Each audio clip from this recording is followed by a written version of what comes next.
Daniel Matamala presenta Lo que importa. En el episodio de hoy, palabras al cierre. Conversamos con los exministros Isabel Pla y Francisco Vidal.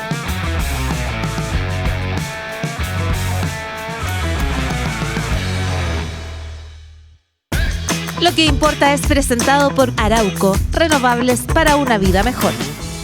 Hemos llegado al último capítulo de esta segunda temporada de Lo que importa, un proyecto que nació de una apuesta media quijotesca, en verdad. Hablar solamente de temas que importan, aunque no sean necesariamente los más populares o los más llamativos, y hacerlo conversando, no agrediendo ni descalificando. Hoy parece que la receta del éxito es la opuesta, poner a opinólogos o políticos, ojalá medio ignorantes, básicos, a escenificar peleas falsas en un ring donde se acusen, ojalá con harta grosería, en fragmentos listos para titular con una frase explosiva, tipo Juanito barrió con Pedrito. O bien monologar no con la intención de aportar al análisis, sino de enrabiar a la audiencia vendiéndole teorías de la conspiración, de enemigos imaginarios, una receta con la que hoy no solo se consiguen clics y dinero, también se lanzan carreras políticas, hasta candidaturas presidenciales. Lo que importa intenta hacer lo contrario. La apuesta de que había un lugar entre esta dictadura de algoritmos y la omnipresencia del clickbait para un espacio que tratara temas importantes, no necesariamente los más llamativos, que hiciera un intento genuino por ayudar a entender, no por complacer ni por enrabiar a la audiencia con titulares sacados de contexto o con apelaciones solamente emocionales. En resumen, un espacio que tratara a la audiencia, que los tratara a ustedes, con respeto, como adultos, como personas inteligentes, con hambre y con curiosidad por saber más, y no como autómatas fáciles de enganchar con anzuelos prediseñados. Y la respuesta de ustedes ha sido, para mí, emocionante, una de las mayores satisfacciones de mi carrera profesional. En lo cuantitativo, nuestros programas han sido vistos casi 9 millones de veces. Los fragmentos más destacados se han compartido también millones de veces en redes sociales y esta audiencia nos ha permitido siempre estar en lo más alto de los rankings de podcast en Chile por 2 años consecutivos, un espacio al que rara vez llegan programas periodísticos o de actualidad. Pero mucho más importante todavía, en lo cualitativo, creo que se ha formado una comunidad que conversa con altura de miras, que comparte y difunde este material y que valora temas que en general el periodismo masivo evade por considerar que son demasiado densos o demasiado difíciles. ¿Quién hubiera pensado que entre los programas más vistos en la historia de este programa estarían no solo escándalos de corrupción o noticias contingentes, sino conversaciones sobre la realidad de la cesantía ilustrada, el análisis de la posición de China en el concierto internacional o las campañas de desinformación contra la ciencia y los científicos? Es gracias a ustedes que se interesaron en esos temas, los difundieron entre sus contactos y sus amigos y también educaron a su algoritmo, enseñándole que también se puede hacer clic en temas que importan. Nuestra primera temporada, en 2024, estuvo marcada por casos como Hermosilla, Monsalve y Macaya y los intentos de entender mejor la trama detrás de cada uno de ellos, pero también por conversaciones sobre el futuro de los ferrocarriles, la situación de la Antártica o la crisis de la natalidad. Esta segunda temporada, en 2025, estuvo marcada por la crisis global provocada por Trump y su ofensiva para destruir el orden internacional. Hablamos de la guerra comercial, del nuevo caos mundial, de los ataques contra la democracia, del imperialismo sobre América Latina y, por cierto, del genocidio en Gaza. Y también de otros temas cruciales en el largo plazo, como el desarrollo del litio, el poder de los notarios o la disrupción provocada por la inteligencia artificial. En momentos de caos, darse una pausa para entender y reflexionar no es un lujo, es una necesidad que hoy es más indispensable que nunca. Y aquí viene una declaración de principios que es importante. Nosotros no somos neutrales. En esta casa editorial defendemos 3 principios básicos siempre. La libertad de las personas para decidir sobre sus propios proyectos de vida. La democracia como la única manera civilizada que conocemos para procesar las legítimas diferencias que tenemos en la sociedad y la defensa de los derechos individuales de cada una de las personas. Son 3 principios que nos hacen estar siempre en contra de dictadores, de líderes autoritarios y de proyectos que pretendan derrumbar el edificio de la democracia liberal, que es el que resguarda y protege nuestros derechos.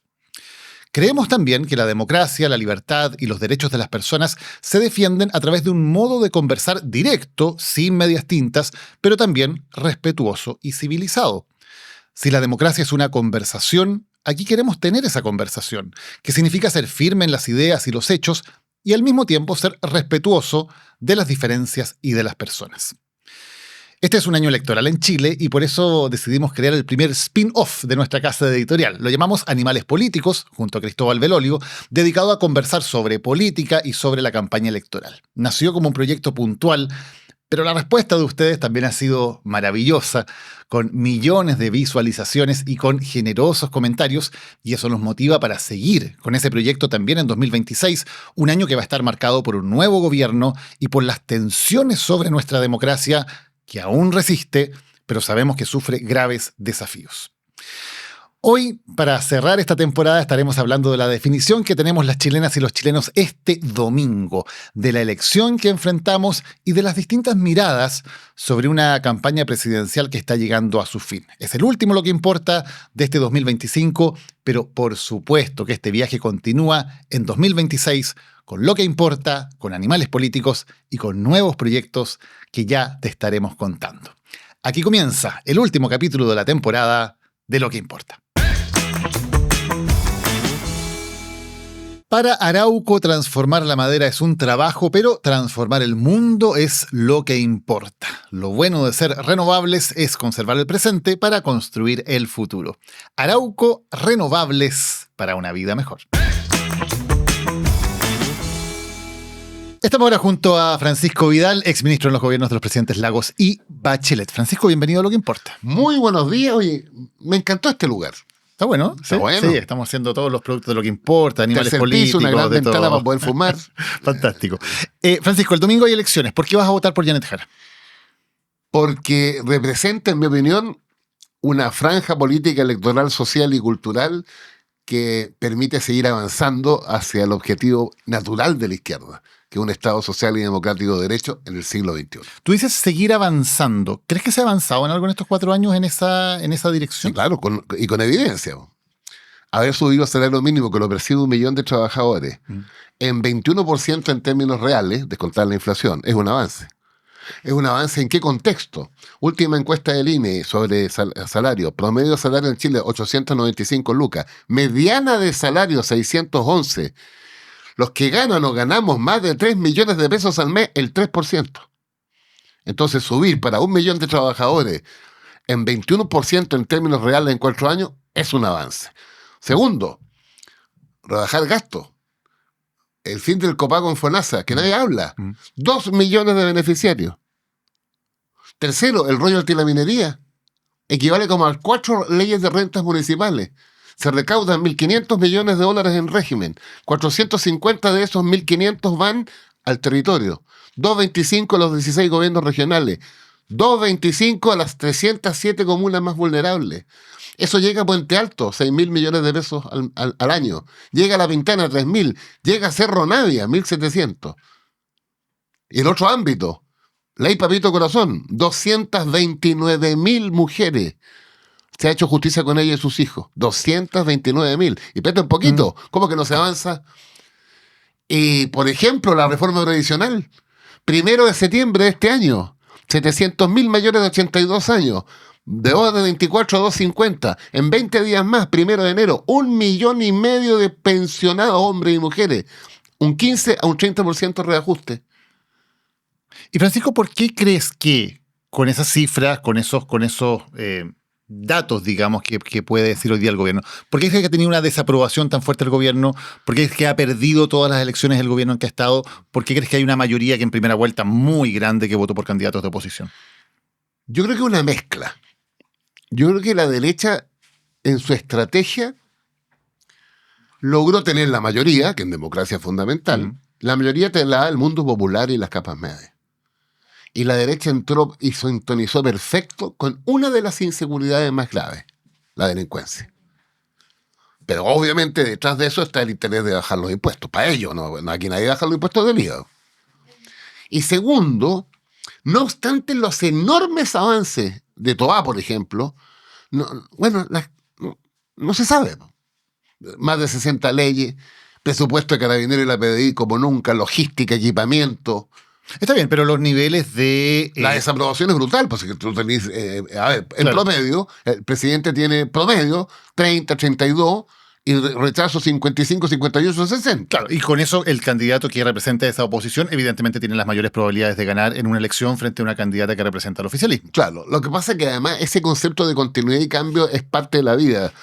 Lo que yo digo es que, dado la primera pregunta que me hiciste, si el camino es avanzar, a veces más rápido, a veces más lento, hacia una sociedad democrática de derecho, todos estos elementos que yo te estoy diciendo son claves, porque además es parte de la campaña. Fíjate que Kast ha tenido que decir públicamente que no va a modificar ningún derecho social adquirido. Eso es un capital nuestro. Ahora, otra cosa que lo cumpla o no, pero por lo menos está ahí.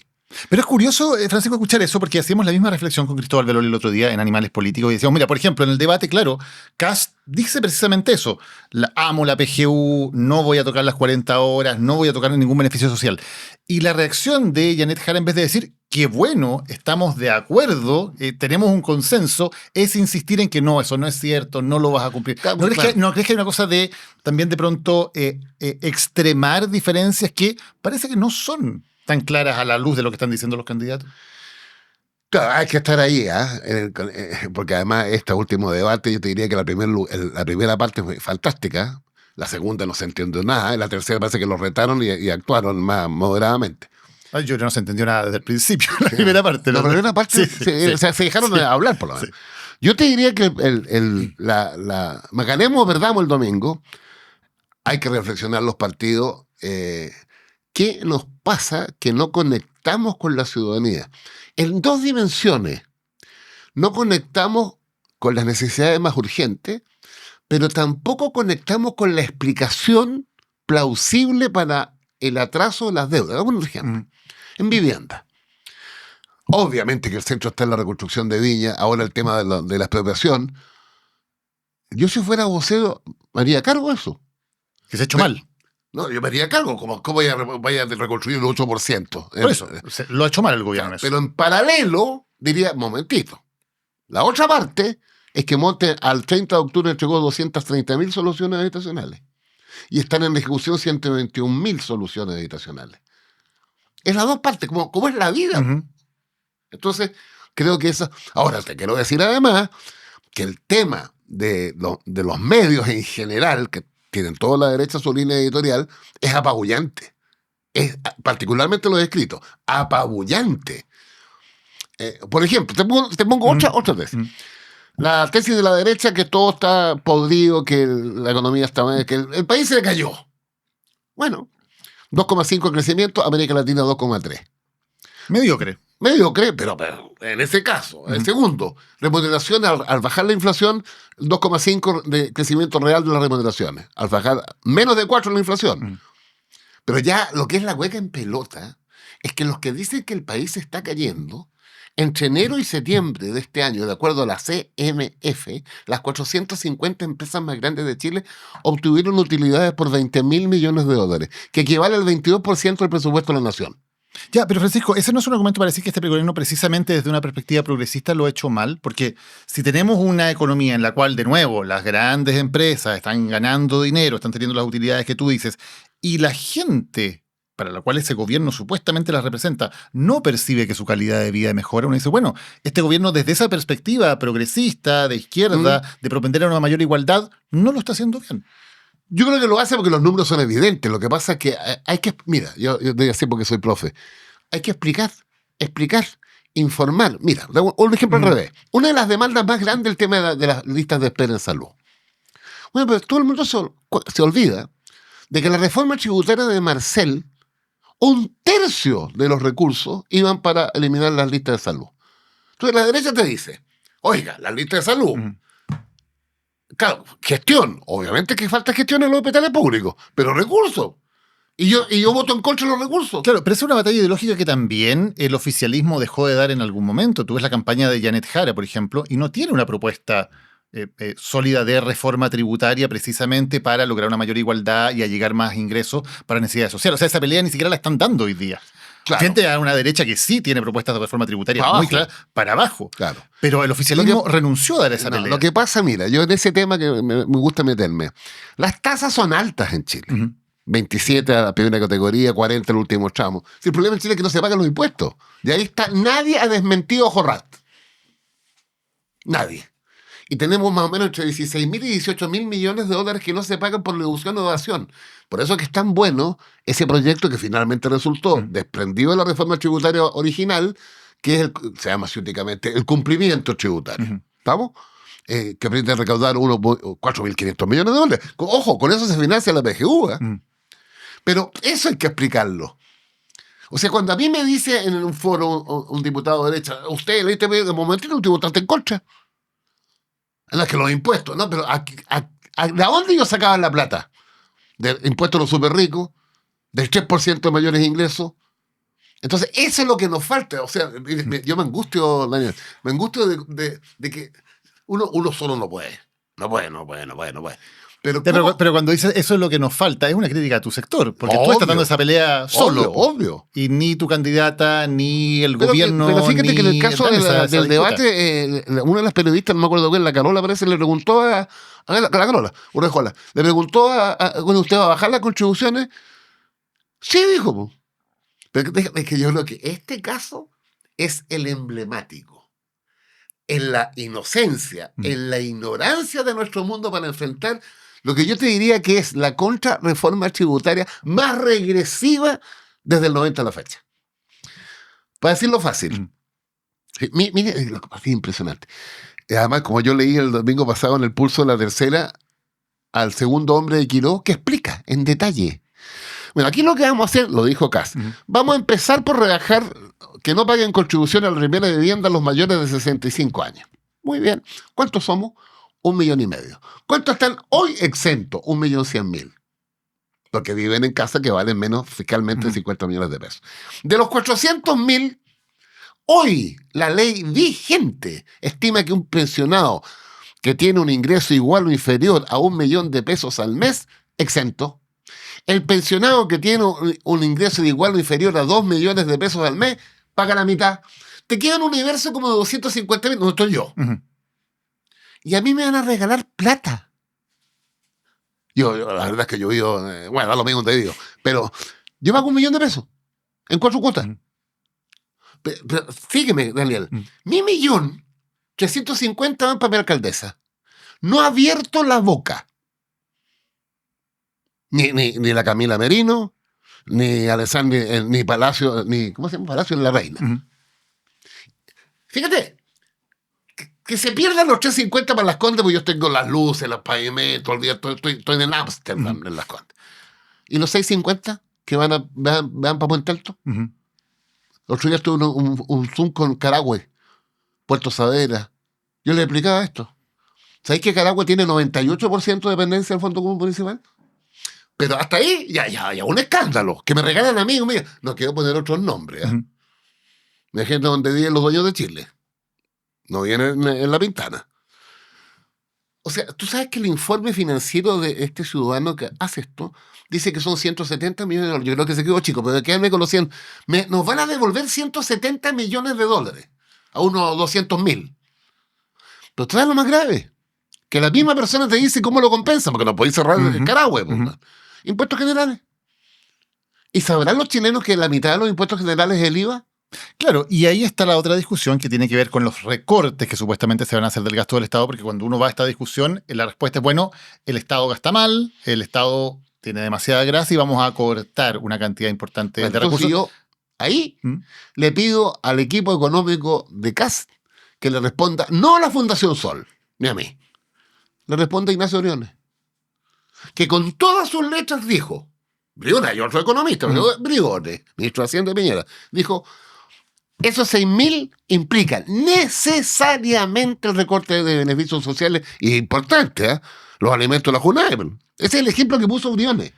Ahora, Francisco, vuelvo a lo mismo. Oye, me entusiasmé, pues, desperté, güey. Es que vuelvo porque tú dices ya, y los medios de comunicación, y No, la no, línea- una cosa brutal.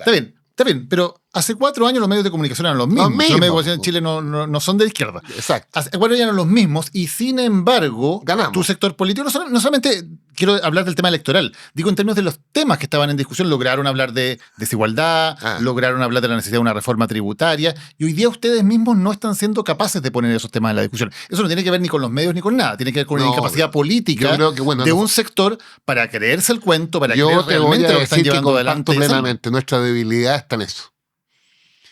Y haber abandonado el mundo popular, ¿eh? Ujú. Porque yo tengo una frase para que se me entienda. El día que la izquierda ganemos en Vitacura, vamos a ganar el gobierno. El día que la derecha gane en La Pintana, la derecha está en la moneda. Bueno, pero Ahora, espérate un poquito. la derecha en primera vuelta fue mayoría en muchas comunas populares. Obvio, pues. ¿Por qué? ¿Por qué perdieron ese mundo popular? Mira, yo creo que el tema de la seguridad entró. Déjame ponerte ejemplos concretos. Ujú. Me saqué una foto en la campaña con la Isidora Alcalde, que era la candidata, y también con la Constanza Chont, que ganó. Entonces la Isidora llega a mi casa y me dice, Pancho, estoy impresionada. Cuéntame, pues, Isidora. Ayer fui a la Feria de la Hormiga. Por favor, sígueme. Ujú. Habló con 10 mujeres, no feriantes, las que estaban comprando las papas. 5 le dijeron automáticamente Kaiser. Ujú. La Isidora, que es inteligente, dialoga. Te voy a transmitir un diálogo que me pareció el más representativo. Señorita, yo lo único que quiero es ir a ver a mi comadre que vive a 2 cuadras de acá. Y no puedo después de las 7:30 de la tarde. Si un candidato a esa ciudadana le ofrece un carabinero al lado, independientemente que se pueda, pero ahí está. Mira, un segundo ejemplo, Daniel, a mí me gustan los ejemplos concretos. Para la campaña del Encontra tuve que ir a la Comuna del Bosque, la popular. 40 mujeres. Me escucharon y al final una levantó el dedito y dijo, y yo me fui a hablar con ella. Y me dijo, mire, compañero, todo lo que usted ha dicho es verdad, pero yo tengo un problema. Cuando me bajo la micro, rumbo a mi casa, voy muerta de susto. Ujú. Ya, y ahí, Francisco, la derecha ha sido más efectiva. No, completa. ¿Pero por qué ha sido más efectiva? Porque también José Antonio Kast de estos temas estuvo hablando por muchos años, Obvio. digamos, no hace 6 meses, Obvio. no. Pero O sea, Daniel, entonces es acuérdate del natural, triunfo. Sí, es natural sí. también que mucha gente diga, bueno, esta gente sí ha estado diciendo que el tema de la delincuencia es muy Obvio. grave, mientras desde la izquierda muchas veces se le quitaba importancia, o sea, decía que no Obvio, era tan pero mira las relevante. votaciones. Ujú. Si a la Carola le costó un mundo sacar un conjunto de leyes.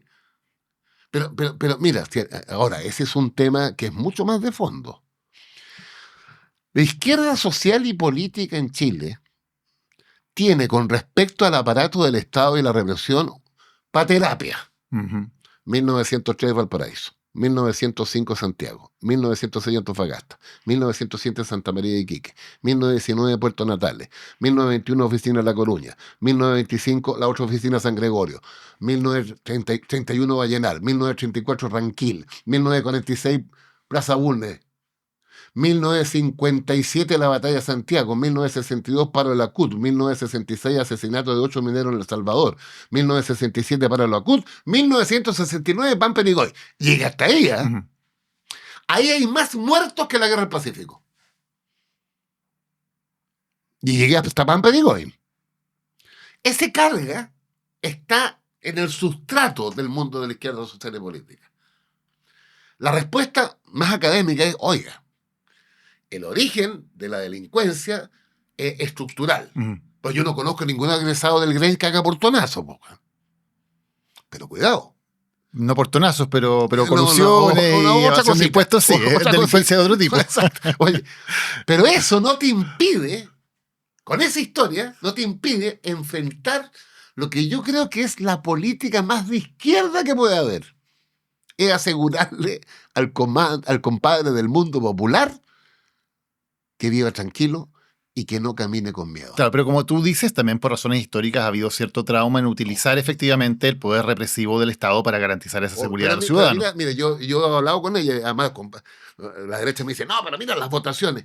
Pero ¿cómo le vas a pedir a la Carmen Hertz, a la Lorena Pizarro, a la compañera Acevedo de Concepción, que tienen una cosa, pero porque la vivieron, po. Ya, pero con ese discurso le estás dando razón a la gente que diga si quiere más seguridad usted vote por la derecha. No, estoy tratando de explicar por qué esa distancia que se cerró, el presidente Boric cambió. Pero mira, Daniel, el cambio... Claro, pero déjame contarte, porque lo tengo en la boca. Mira, Iscasich, cuando parte Temucuicui, ¿qué hay detrás de eso? Nosotros sí podemos. La recibieron a balazo. 2 meses nos demoramos en colocar el estado de excepción. Y nunca se ha habido un estado de excepción más largo que en este gobierno. La realidad te impone. Y la realidad va con la convicción. Yo tengo que asegurarle a los que no tienen guardia privada. Fíjate, yo en el pasaje que vivo tengo 24 patrullas que pasan todo el día. Pero además, Las Condes nos cofinancia cámara y una especie como de retén en la esquina del pasaje, weón. Ya, a lo que voy es que tú dices, cambió la forma de ver las cosas desde la izquierda. Pero en ese tema. En ese tema. Pero evidentemente, entre el original y la copia, la gente va a decir, yo me voy a quedar con quienes han estado siempre en este tema, no con quienes descubrieron hace poco que la seguridad es un tema importante. Lo mismo que si el gran tema en Chile fuera la desigualdad, la gente diría, bueno, la izquierda siempre ha hablado de la desigualdad, claro. No la derecha, me quedo allá. Entonces hay un problema de credibilidad en esta materia que es fundamental. Ahora, la credibilidad tú la recobras con hechos, no con discursos. Y este gobierno, desde el punto de vista de la evidencia, ha puesto más plata que nunca en Carabineros y la PDI y en su equipamiento. Mira, yo conozco el paño, fui ministro de Interior. Cuando tú ves un carabinero con el equipamiento hoy día dirigiendo el tránsito, o sea, olvídate. ¿Estamos? ¿Tú sabes cuántos carabineros dejó Pinochet? 27.000. Hoy día son 58.000. O la PDI, que era la antigua PICH, que era el monumento a la descomposición institucional. Miren lo que es la PDI hoy día. La institución con más confianza ciudadana. A mí lo que me enerva es que los que criticamos a eso tenemos el 2% de confianza ciudadana. Solo le ganamos a los narcotraficantes porque no los miden. ¿Cómo se configura, Francisco, el oficialismo, la centroizquierda, el progresismo después del domingo? Mira, ganemos o perdamos, yo creo que la crítica y la autocrítica es fundamental. Yo tengo mi tesis, ganemos o perdamos. La alianza es fundamental que permanezca, pero reconociendo 2 mundos, 2 identidades. Hay un mundo que es la izquierda tradicional, lo voy a situar en el Partido Comunista. La izquierda nueva, el Frente Amplio. Ese es un mundo. Y el otro mundo tiene que también configurar. Yo nunca he entendido que estemos separados con los socialistas y los radicales, pero ahora hay que incorporar la democracia cristiana a ese mundo. Esos 2 mundos, me da lo mismo en la orgánica, tienen que seguir unidos. Si ganamos, para sostener un gobierno que va a tener minoría en ambas cámaras, empate en el Senado, minoría. Y si perdemos, para hacer el muro y hacer cumplir a Kast lo que ha dicho públicamente, que no va a tocar ningún derecho social adquirido. Esa idea de cómo hacer oposición, porque la oposición contra el presidente Piñera fue una oposición muy dura. Exacto. Muy dura. ¿Y se ha aprendido, pues? Ya, se ha aprendido porque después les ha tocado de vuelta lo mismo. Claro. ¿Cómo se hace oposición a un eventual gobierno de Kast? Muy simple. Es una oposición responsable, fiscalizadora, y con respecto a los temas concretos, explicar. Mire, a esto yo me voy a oponer. Por ejemplo, cuando Kast mande el proyecto de contribuciones y que cerrar fila. Pero con argumento, po. Aunque haya un mandato ciudadano en que la gente haya dicho queremos que Kast gobierne con su programa que incluye el tema de las contribuciones. Bueno, pero resulta que Chile tiene separación de poderes, tú elige al presidente y elige al parlamento, y acuerda que la derecha ya está sacando champaña. O sea, a mí me toca todos los días, Daniel. Pancho, no te lo veas, van a pasar 2 alemanes a segunda vuelta. Tapa. Pancho, olvídate, no jodáis. Vamos a tener mayoría absoluta en la Cámara y en el Senado. Tampoco. Y ya en el delirio, ya no era champaña, porque en el delirio vamos a tener 89 diputados y 29 senadores, para hacer lo que queramos. Ya, pero lo más probable es que haya un gobierno de derecha con una mayoría importante en la votación electoralmente. Y la pregunta es, bueno, ¿la oposición se va a oponer a todo? ¿La oposición va a permitir que ese programa se cumpla, se lleve a cabo en algunas materias al menos? Te lo voy a decir casi retóricamente, todo lo que implique en esa eventualidad soluciones concretas, el país que avanza, no hay un problema. Pero tú tienes que tener como dice Kaiser al revés, ¿no? La línea roja. Kaiser tiene su línea roja. ¿Cuál es la línea roja de ustedes? La línea roja de los derechos sociales. O sea, tú no puedes retroceder en la reforma previsional, no puedes retroceder en las 40 horas, no puedes retroceder en todo lo que te mencioné. Ya, ¿qué es lo que Kast ha dicho que no va a hacer? Claro, pero el problema es una cosa práctica. Mm. Si su obsesión, bueno, la obsesión de las tres derechas, es una competencia, bueno, en mi universo, pues bajar impuestos. Kaiser 15.000, Quirós 21.000, Madeira la más moderada 8.000 en 4 años. Ya. Eso no, una oposición progresista no debería permitirlo, ¿crees tú? No, porque tiene un efecto más allá del compromiso de Kast. Y te insisto, no me sostengo en el argumento mío, me sostengo en el argumento de los economistas de derecha, básicamente vinculados a Matei, ni más ni menos que su jefe económico. Tengo otros comentarios de amigos míos como el Nicolás Izaguirre, me dicen no solamente eso, que se podría entrar en recesión. Sí, lo dijo acá también. Calcula, ¿estamos? Pero bueno, lo que más me impacta a mí es que la derecha avanza no tanto por el mérito de ellos en lo táctico, sino porque nuestra política estratégica, si tú abandonas al mundo popular, no tenéis por dónde ganar. Francisco Vidal, muchas gracias por habernos acompañado y hablando de un tema que importa. Yo aproveché de despertarme, me tomé una Coca-Cola. Muy bien. Muchas gracias. Ya, que estén bien. Podría Ser Tú es una iniciativa conjunta de Abofem y del estudio jurídico AML Defensa de Mujeres que cuenta historias de inequidad e injusticia en cuanto a la realidad de mujeres que en Chile aún enfrentan riesgos que ponen en juego su salud y dignidad, demostrando que las 3 causales de aborto legal en Chile no son suficientes. Vamos a conocer ahora una historia real de una mujer chilena a través de una recreación, una mujer que podría ser tú, podría ser tu hermana, tu pareja, tu hija o tu amiga. ¿Te imaginas lo que es someterte por años a tratamientos de fertilidad para tener un hijo? ¿Te imaginas enterarte que estás embarazada al mismo tiempo que te diagnostican con cáncer? ¿Y te imaginas que no puedes comenzar con tu tratamiento por el hecho de estar embarazada? Yo siempre quise ser mamá. Por eso no dudé en comenzar un tratamiento de fertilidad para lograrlo. Fueron cientos de inyecciones, visitas al médico y sobre todo miles de noches en vela. Pero nunca me imaginé que el día que recibiera la noticia de mi embarazo, también me iba a enterar de mi cáncer. La quimioterapia tenía que comenzar de inmediato para que se cumplieran los buenos pronósticos que me daban los médicos. Pero las leyes en Chile me obligaban a esperar. Y como mi vida no estaba en peligro inmediato, no me cubría ninguna de las causales, así que tuve que viajar a otro país para poder acceder a un aborto legal. Ahora ya estoy de alta y pude lograr el sueño de ser mamá. Pero no puedo dejar de pensar cuál será la suerte de todas esas mujeres que no tienen la posibilidad de viajar. Podría ser tu historia. Podría ser tú.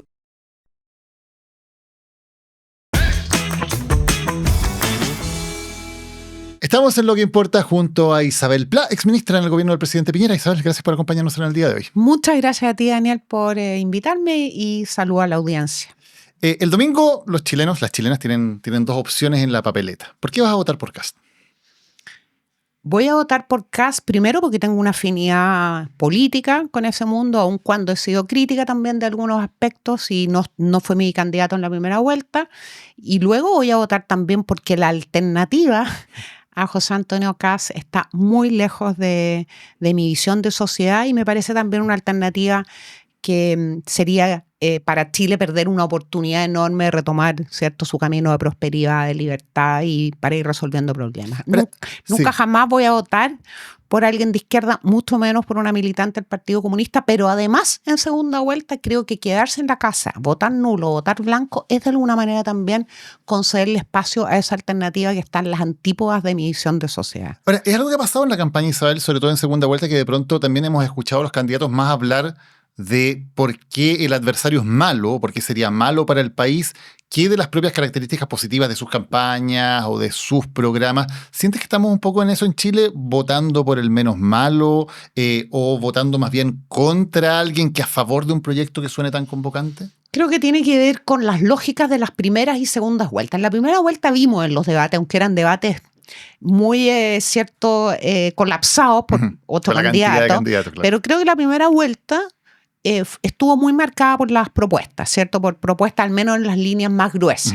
La propuesta de sociedad en general, la de Kast y la de Elin Matei, cambio y orden, con matices, y la de la izquierda más concentrada en los temas sociales o de otra naturaleza. Y las lógicas de segunda vuelta en Chile, en Estados Unidos, en Estados Unidos no hay segunda vuelta, en Argentina, en fin, en los países donde hay balotaje, está planteada mirando a aquel elector que tuvo opciones que ya no están en la papeleta. Y por tanto, el movilizador probablemente más importante es el temor, la amenaza que signifique una de las dos alternativas. Y están, por lo tanto, se construye un discurso en ese sentido. ¿Pero no crees que faltan discursos que sean más A mí me positivos, faltó, más optimistas, más convocantes?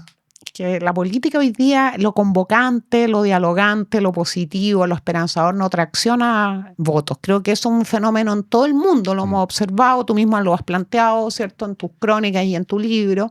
Lo que hoy día moviliza en el mundo son los miedos a algo que puede venir, las rabias, ¿cierto?, de lo que las personas sienten que han perdido, que se les ha quitado. Y básicamente dos fenómenos enormes que en América Latina pegan fuerte, que son el crimen organizado, porque penetra en las ciudades, en los barrios, en las escuelas, en las universidades de alguna manera, y también el fenómeno migratorio, que también está muy presente en los países más desarrollados.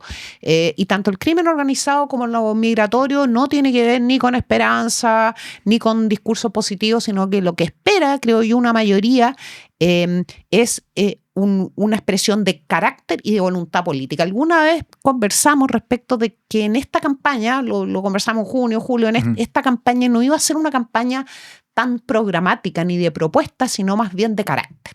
Tú en la campaña tenías un desafío que era mostrar tu voluntad política frente a distintos fenómenos y tu carácter.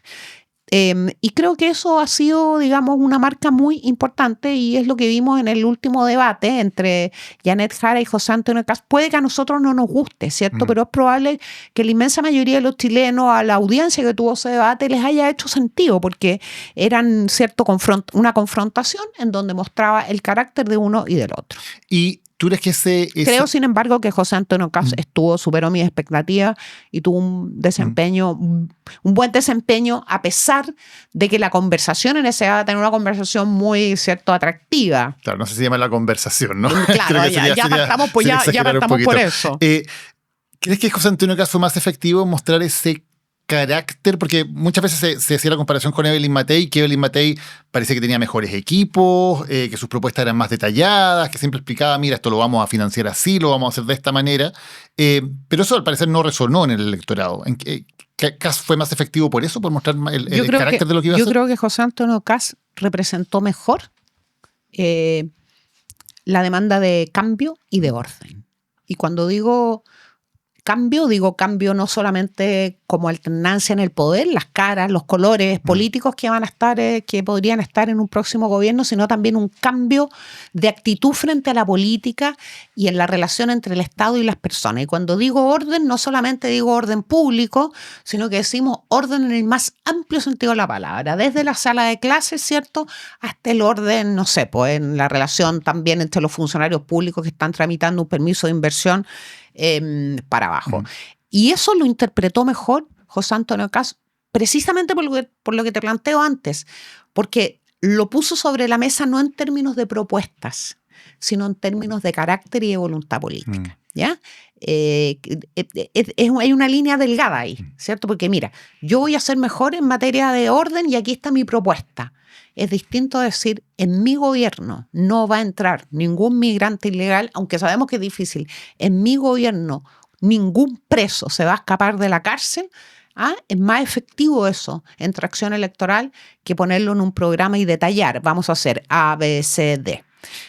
Creo que es como un choque también entre la evidencia y la experiencia política, la tecnocracia, podríamos decir, y las emociones y las demandas más íntimas del electorado, que no quiere saber cómo va a ser algo, cómo va a cumplir un compromiso un gobierno, un presidente de la República, sino que quiere saber cuál es la actitud que va a tener ese presidente frente a X tema. Esas emociones, esa actitud manda más Sí, en la un política poquito hoy día. más, es emoción en un primer lugar, pero también hemos visto que después de la emoción hay una conversación en los electores. Y la conversación política no la tenemos las personas que nos gusta más la política, sino que también es creo que el país está más politizado y se habla de política en el trabajo, en la escuela, en el barrio, en la junta de vecinos. Entonces, primero una emoción y después hay, ¿cierto?, un proceso de razonamiento que dice, esta persona está mostrando más voluntad, a este no le van a pasar goles. Creo que eso tal vez fue algo que la campaña de Elin Matei, que fue mi candidata, no lo percibió o no lo percibió a tiempo.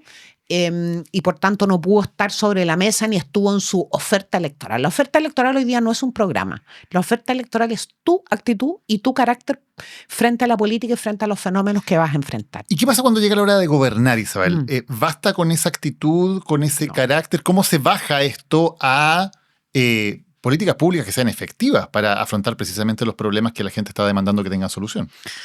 Bueno, el domingo vamos a llegar a los 100 metros planos, ¿cierto? Se va a terminar esa carrera. Y a partir del lunes a las 8:00 empieza la carrera de los 800 metros, que es la preinstalación de un gobierno, gane quien gane, y en la preinstalación las señales que tiene que dar.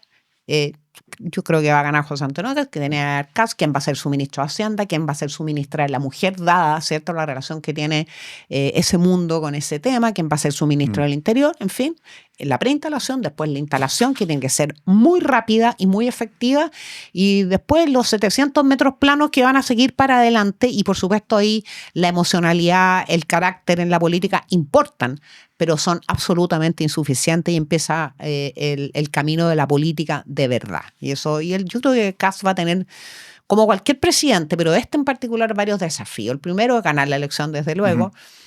Segundo, instalar un gobierno que garantice ciertos mínimos de gobernabilidad. En tercer lugar, dar señales muy potentes, equivalentes a ese carácter político, a esa voluntad política que expresó en la campaña, tiene que traducirlas en señales muy concretas. Y tiene un desafío mayor, que también tiene una conexión con la gobernabilidad, que es convertirse lo antes posible, o convocar por lo menos lo antes posible, a un amplio sector de la derecha y liderar ese amplio sector, ya con lógicas distintas a las lógicas de la campaña.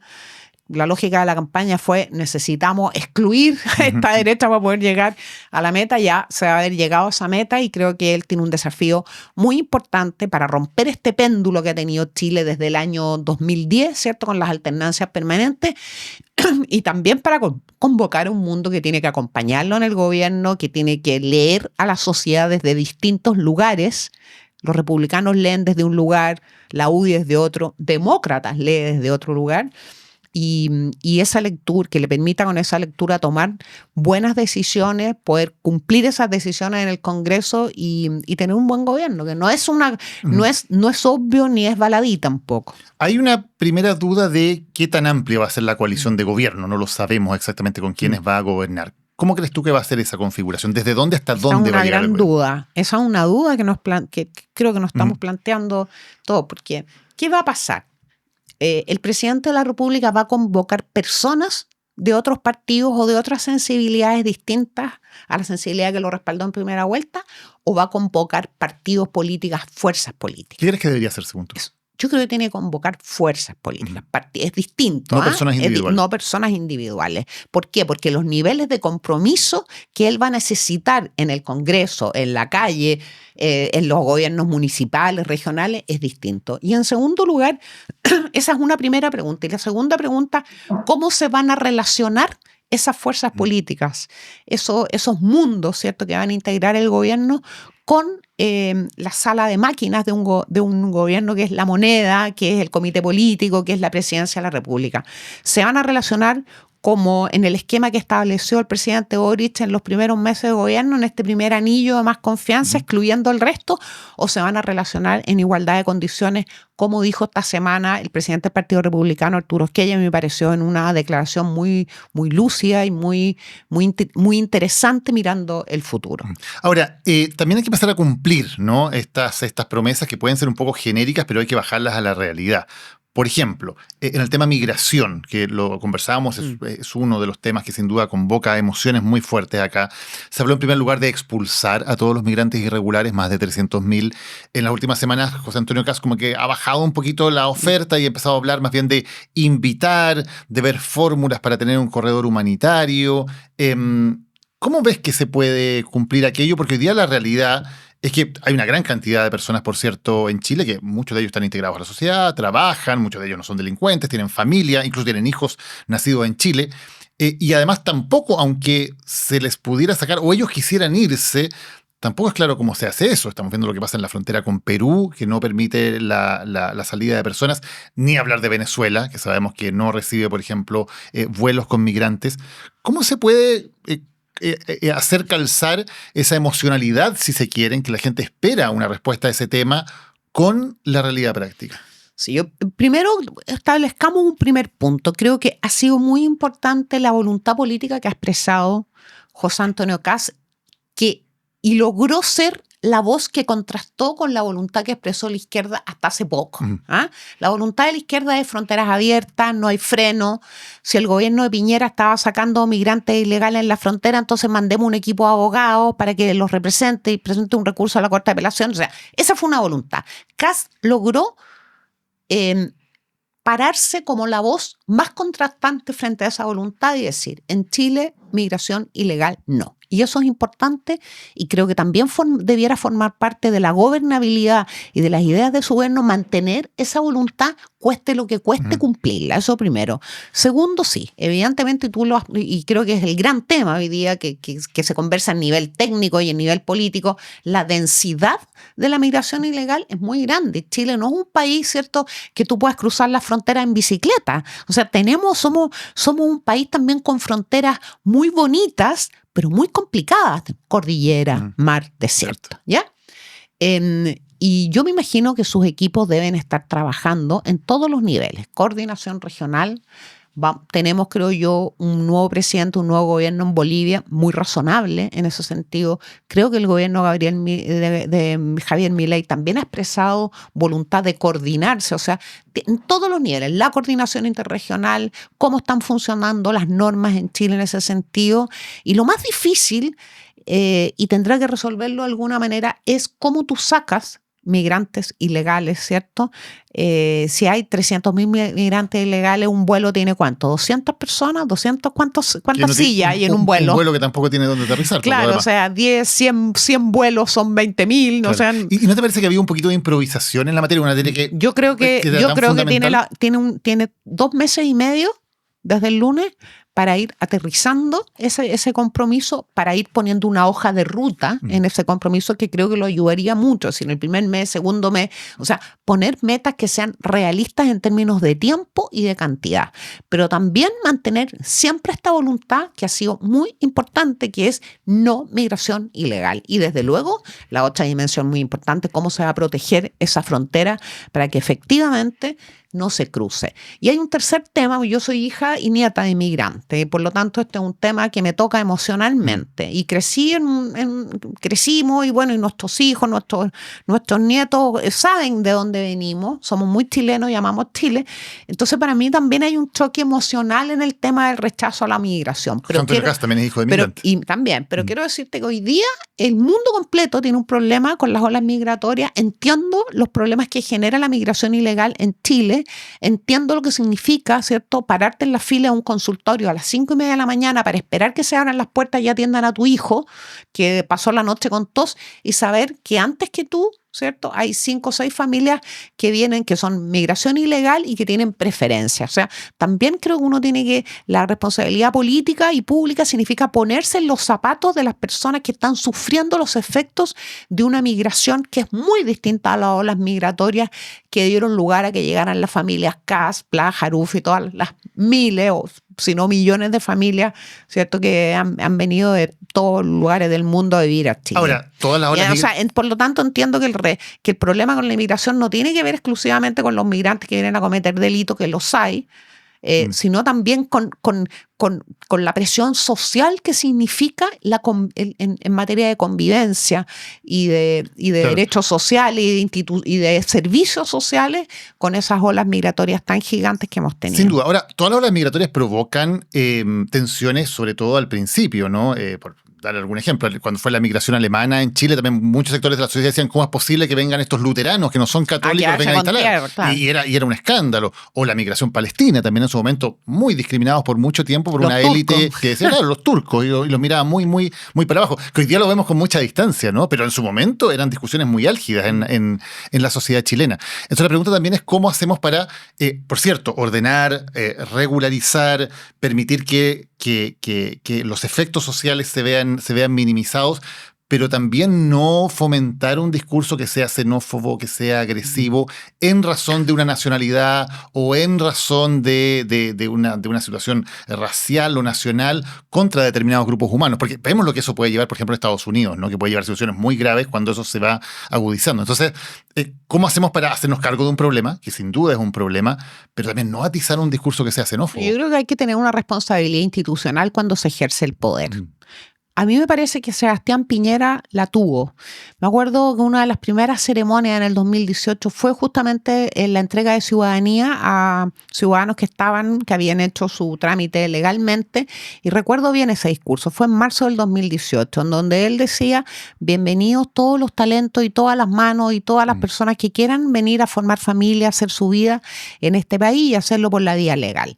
Entonces yo creo que hay una responsabilidad institucional y será muy importante que el entorno, ¿cierto?, del futuro presidente de la República se comunique también adecuadamente con sus bases, porque al final la base electoral, la base que está en redes sociales, es la que empieza a demandar de tu líder la misma actitud que tuviste en campaña. Y hay un segundo tema que es muy práctico, muy concreto, es difícil aterrizarlo, lo hizo Antonio Walker de alguna manera, el presidente de la Sociedad Nacional de Agricultura, que tiene que ver con la relación entre la migración y la economía en Chile. Estaba escuchando una radio esta mañana en donde Iván Valenzuela contaba, ¿cierto?, una charla que había conducido con Sebastián Edwards, y Sebastián Edwards contaba la anécdota, contratado por Arnold Schwarzenegger como gobernador de California para que le hiciera un informe, un reporte del impacto de la migración en California, y ese informe concluyó que si se frenaba la migración y se expulsaba la migración ilegal en el estado de California, la economía californiana iba a tener un impacto muy significativo, lo que significaba en términos de recursos de capital humano, pero también de consumo, de movilización de recursos. Entonces hay un tema que es muy concreto y práctico que tiene que ver con eso.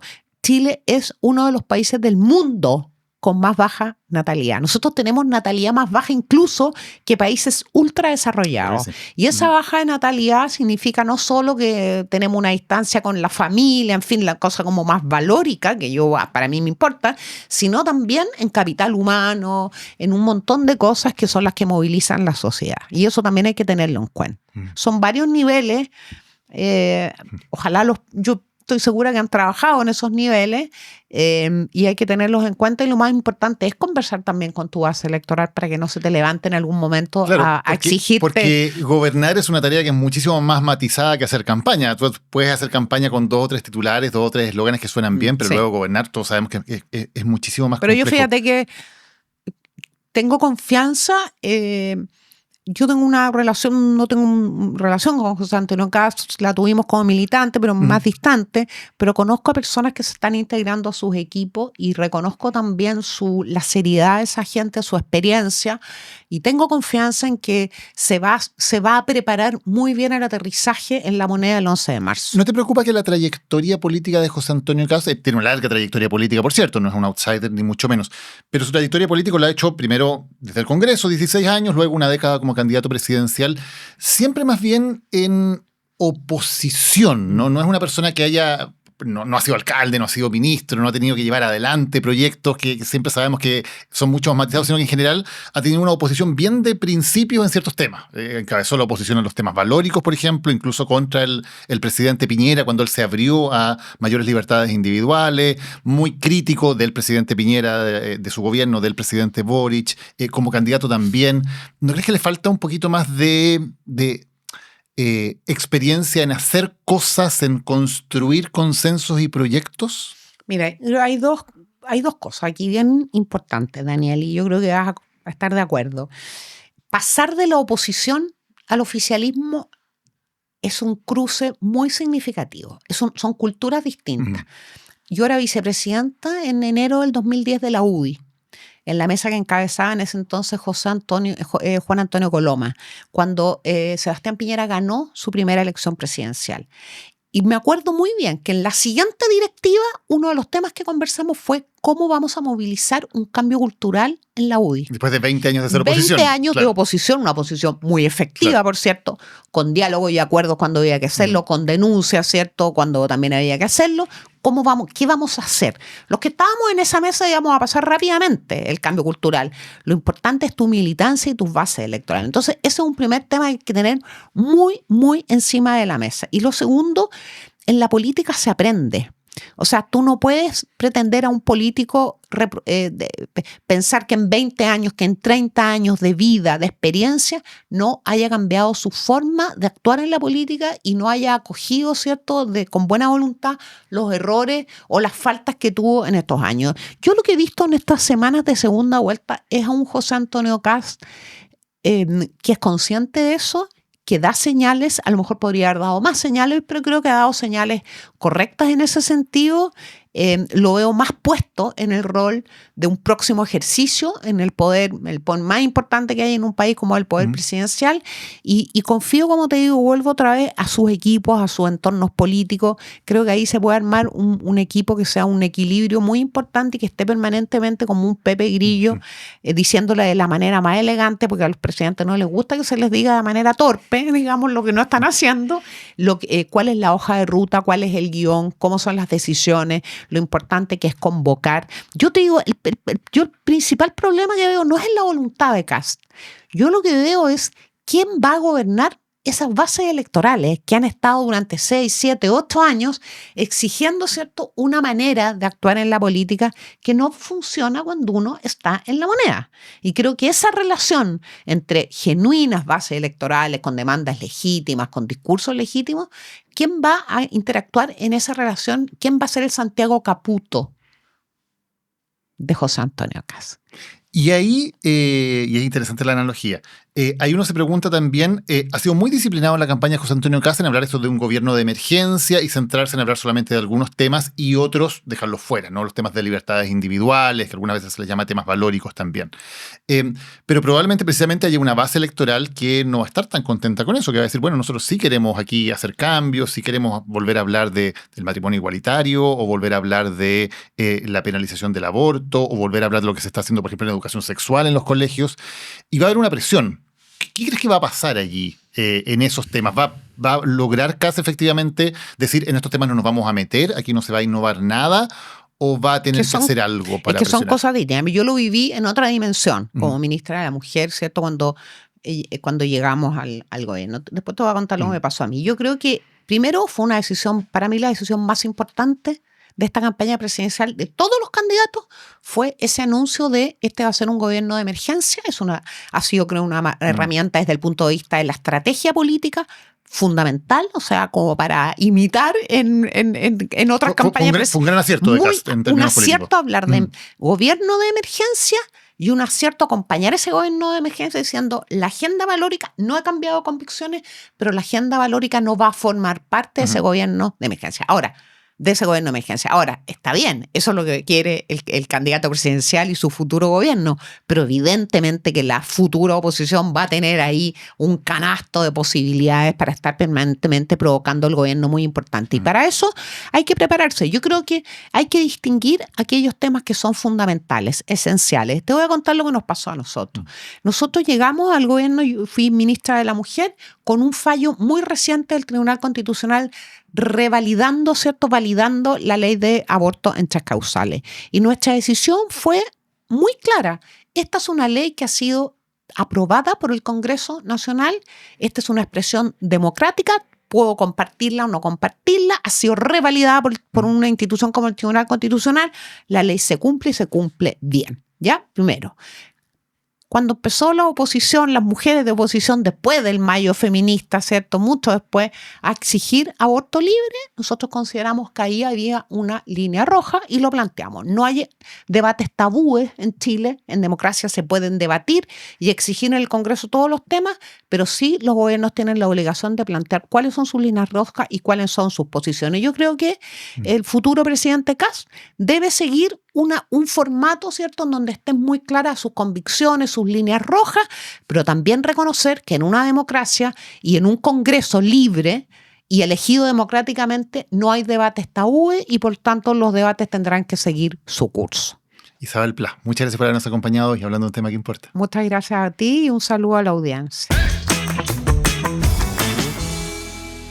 Bueno, este fue el último capítulo de esta segunda temporada de Lo que importa. Te reitero los agradecimientos por esta gran temporada. Recuerda que todavía nos queda un capítulo de Animales Políticos, que vamos a ir al aire con él el próximo lunes, inmediatamente después de la elección, analizando los resultados de la segunda vuelta presidencial. Así que todavía queda ese contenido en Animales Políticos. Y en cuanto a lo que importa, nos vamos a tomar un descanso en este verano, vamos a también hacer algunas novedades, algunos cambios y vamos a estar nuevamente contigo acompañándote con un tema que importa desde 2026. Muchísimas gracias de nuevo por la sintonía, por el apoyo, por haber estado con nosotros, por habernos acompañado durante toda esta temporada y nos encontramos, por cierto, el próximo año hasta 2026. Que estén muy bien.